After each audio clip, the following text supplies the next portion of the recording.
I was speaking with a brother priest a few weeks ago, and he was recounting a conversation that he had with the president of his pastoral council.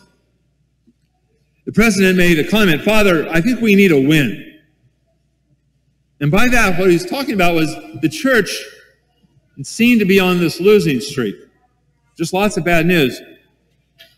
And so if we could just have a win, so to speak. So I think there's something to this. The morale is low in some ways, among Catholics, but I think among many people. So I usually don't preach on the second reading, but I want to begin there today, although there's also a theme that connects it with the Gospel of Lazarus and the rich man. So the second reading was from 1 Timothy 6, verses 11 through 16. So in it, St. Paul is urging his disciple Timothy, whom he himself had ordained to what we would call the episcopacy, the leadership.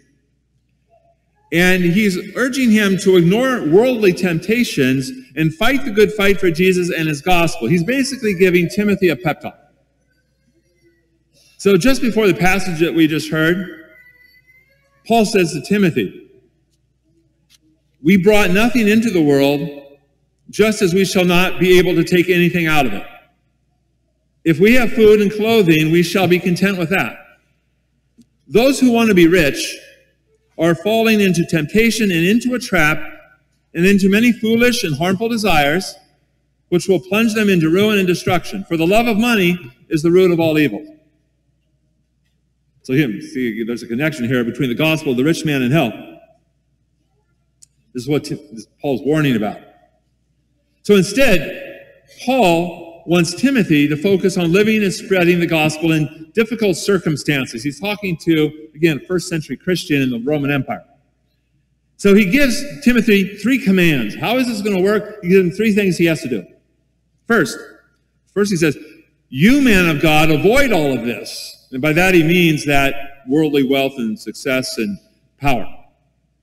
Instead, 1, pursue righteousness, devotion, faith, love, patience, gentleness, the virtues. So pursue them. 2, compete well. Compete. Compete well for the faith. Another way to translate that verse is, in the Greek, fight the beautiful fight of the faith. Fight the beautiful fight of the faith. And 3, lay hold of eternal life, to which you were called when you made that noble confession in the presence of many witnesses. Now, some people think maybe he's talking about his actual ordination, or it could be just his baptism, where if you've ever been to an Easter vigil, we make baptismal promises in front of the church. I believe, I believe, I believe. So the temptation here, so he needs this pep talk, right? So the temptation here is to throw in our lot with the world. We just start to go along with the current of the world. We get swept up in it. And it's easy then, our fervor starts to cool. What we need to do is remember our mission. So again, Paul's, remember your mission.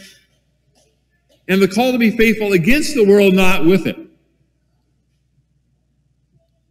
So, Father Negussi, lots of you know him. He helps out here all the time. He's from Eritrea. In his country, there's a Marxist dictatorship. And it literally persecutes the church. Father Joseph, you've seen him. He comes from Sacred Heart once a month. He'll be here next week. He's from a diocese in northern Nigeria where priests from his diocese, he knows them personally, have been kidnapped and or killed by Islamic radicals. On my vacation, before Mass, we just heard that you gave my friend Simon Peter from Uganda, Father Simon Peter, $26,000 to help his church. That's amazing. I don't know how much you think. I mean, 26,000 American dollars in Uganda goes a long way.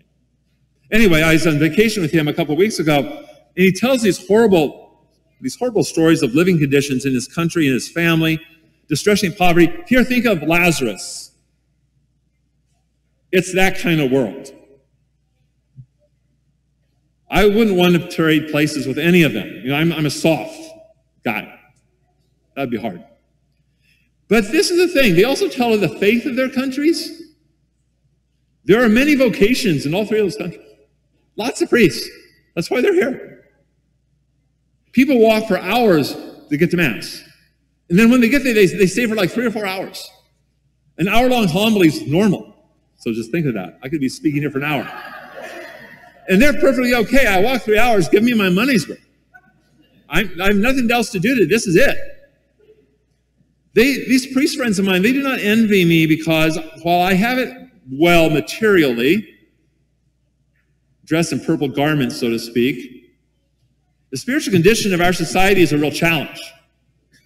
They say it's much more than their countries. You know, we think of Africa as a mission territory. It's just the opposite. We in the West, we're now the mission territory of the church. We just don't know it.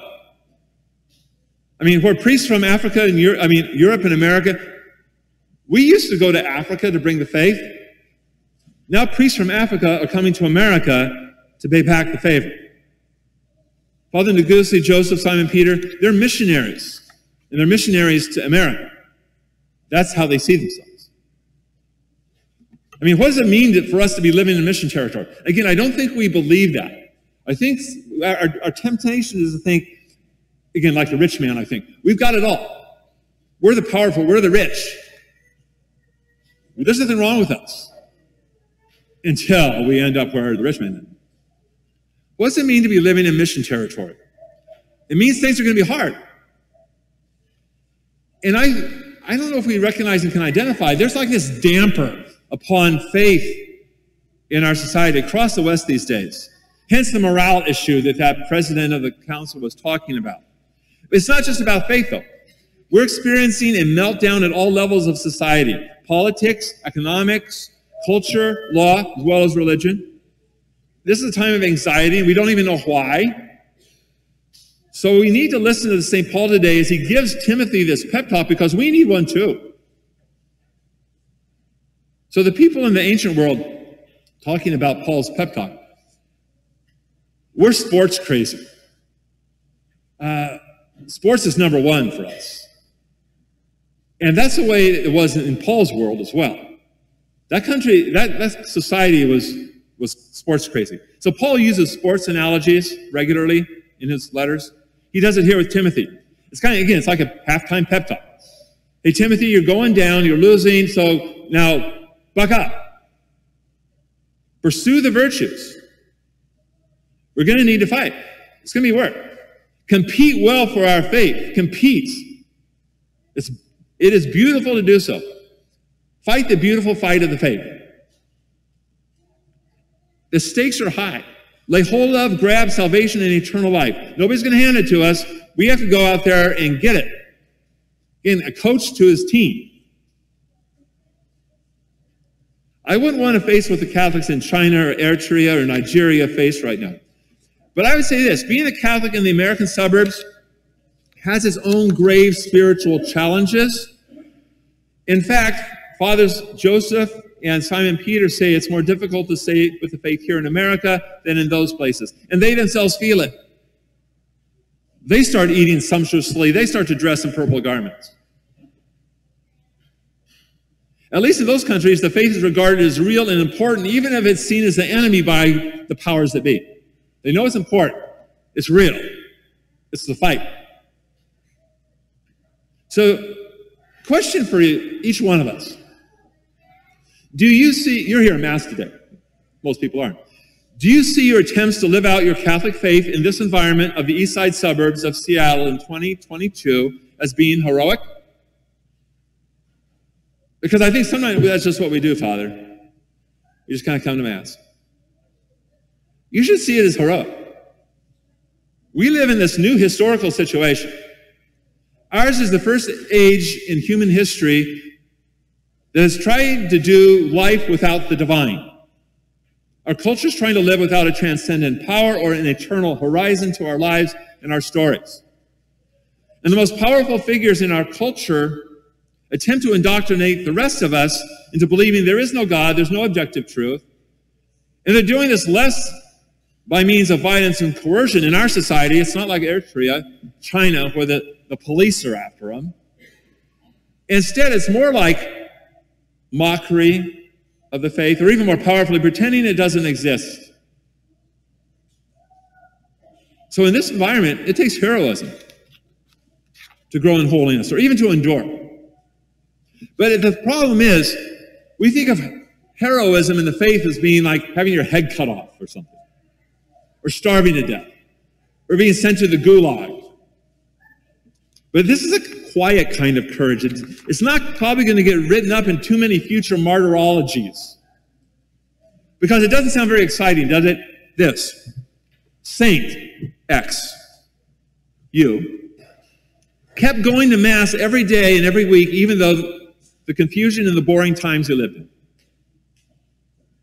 That doesn't sound very heroic, but that can be more psychologically difficult than walking 3 miles or 3 hours to Mass.